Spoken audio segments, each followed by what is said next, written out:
بسم اللہ الرحمن الرحیم۔ کیا 15 شعبان کا روزہ رکھنا جائز ہے؟ سوال: کیا فرماتے ہیں مفتیان اکرام اس مسئلہ کے بارے میں کہ 15 شعبان کا روزہ رکھنا جائز ہے یا نہیں؟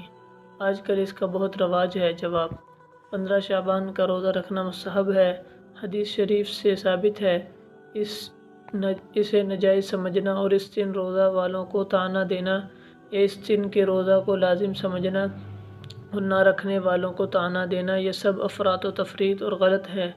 سنن ابی ماجہ میں حضرت علی رضی اللہ تعالیٰ عنہ سے روایت ہے، رسول اللہ صلی اللہ علیہ وسلم نے فرمایا، جب نصف شعبان کی رات ہو تو رات کو عبادت کرو اور آئندہ دن روزہ رکھو، اس لیے کہ اس میں غروب شمس سے طلوع فجر ہونے تک آسمان دنیا پر اللہ تعالیٰ نزول فرماتے ہیں اور یہ کہتے ہیں، ہے کوئی مغفرت کا طلبگار کہ میں اس کی مغفرت کروں، ہے کوئی روزی کا طلبگار کہ میں اس کو روزی دوں، ہے کوئی بیمار کہ میں اس کو بیماری سے عافیت دوں، یہاں تک کہ فجر طلوع ہو جاتی ہے۔